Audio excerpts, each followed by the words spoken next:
now she's going to be doing your outreach for you once you've got her trained up.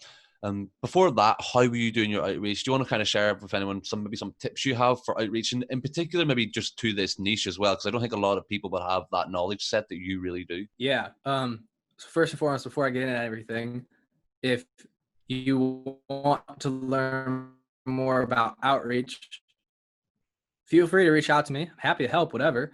But I will always just point you back to Rob in the sales group I joined. Frank is a full-time outreach coach there. He's a beast. He's my homie now. They have taught me every single thing I know. But yeah, so I have like a LinkedIn automation set up right now through a software called Ulink. It's a really good software. I think right now it's invite only still. It's pretty new, but it's a good software. And then primarily though, where the majority of appointments and sales have come from is really just Facebook messaging. Just reaching out, messaging people on Facebook, adding them as a friend. And I think the biggest part where people go wrong with outreach is they try to pitch right away.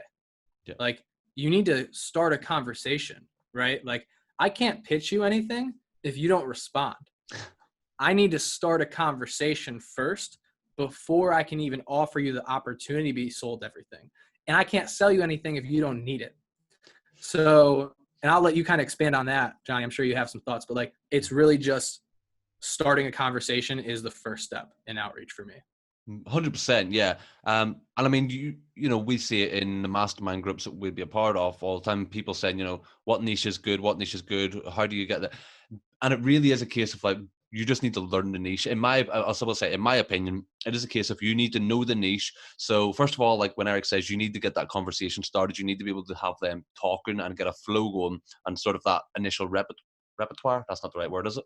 It works. We'll go with it. Fuck it. You have to get that initial sort of contact, and then, like, especially when you go for meetings, knowing that niche. So with me knowing martial arts and knowing how martial arts instructors think, as soon as I get into a conversation, I know to go, oh, so my other clients will go, let me guess, you're dealing with this problem as well? And they go, shit, yeah, all right. And then you go, yeah, we've already fixed that months ago. And they go, oh, how?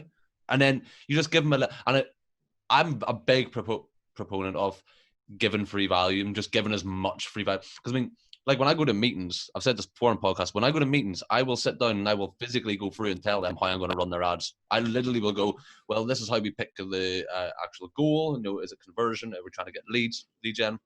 And then I go, yeah. And then we pick the detailed targeting and I show them that. And I literally break down building that ad for them step by step. Because yes, there's the argument they can go do it themselves. They could try and go do it themselves. Most of the time, people can't be arsed trying to learn it. I mean, people go, oh, that looks, you know, they appreciate it and they go, but it fucking looks hard. And then they go, that looks hard, but I see the benefit now that it's been broken down for me. So now you've just increased the value you can charge that person in the value of your service. And again, that is completely my opinion. And that's how I operate when I go to meetings, when I have my outreach. But yeah, it's all about just give the free value, undersell, but also oversell the value on it. Let them know, you know, this is doable, but it's quite hard. And for the skill and quality of work that I can do, it is worth excessively this amount of money. See, so I'll challenge you on that. Go. I don't do the value approach. I don't send Loom videos showing them what they could be doing better. And I hardly ever talk about ads or like how I'm going to run the ads. Okay. I never do. I don't offer value before I set the meeting. I reach out to them and say, hey, Johnny, you guys do mostly residential work, right? Because we only work with residential contractors. Yeah. Say, yeah. Awesome. You guys are in Texas, right? Yeah, we're in Texas. How can we help you? Not sure if you can. We work with a lot of remodeling companies all over the US, and we're looking to expand into Texas soon.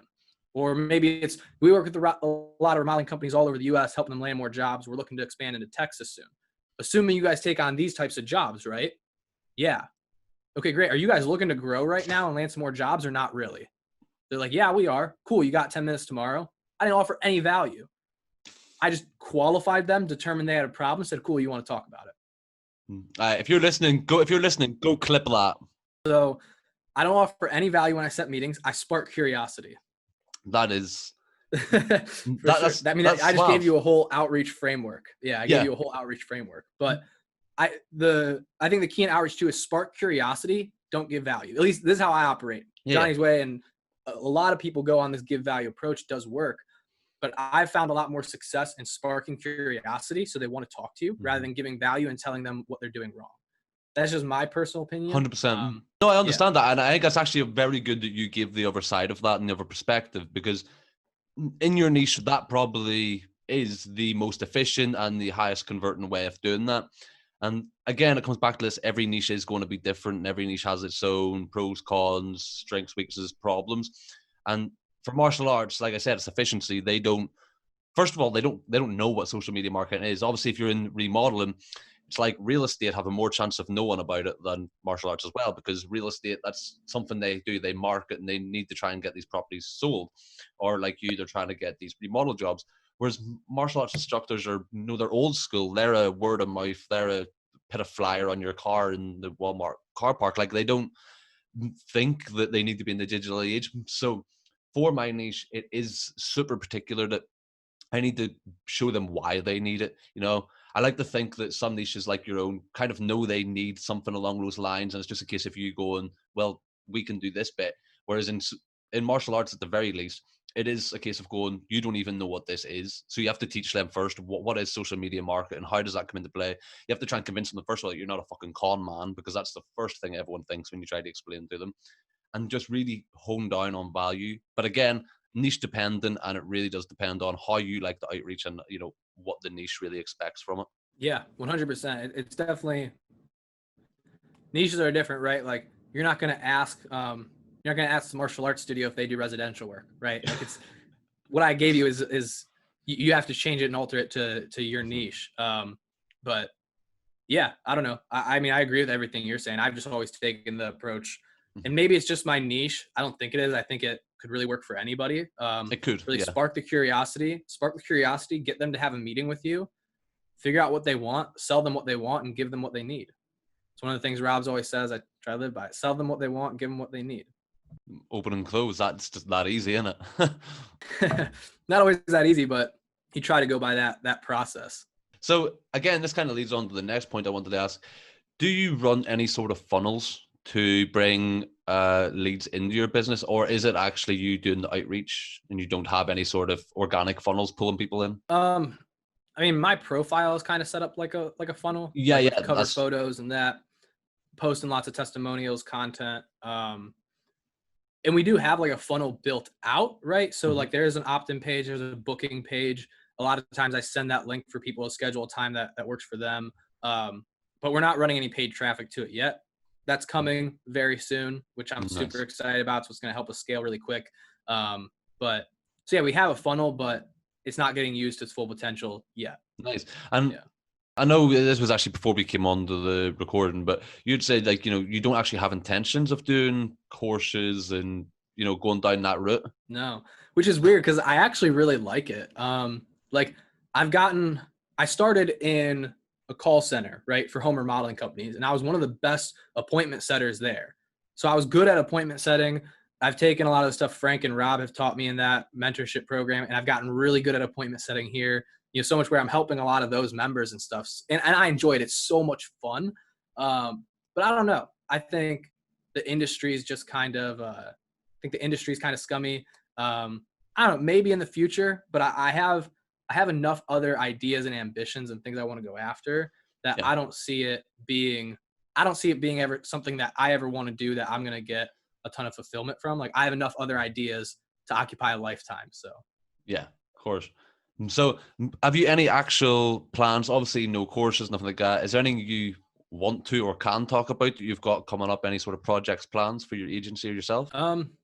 As far as like in terms of your agency, obviously you've got this, you're now trying to build a team up. Have you any other sort of angles you're trying to take, anywhere you're trying to go to with the agency? Not necessarily. I mean, we touched on a few of them earlier. Like, I'm just always trying to make us more than a lead generation company. So like I said, eventually I want to bring in a sales coach. Like right now I'm working on building out a CRM that we can hand to our clients that they can drag a lead over and it will start automatic follow-up campaigns.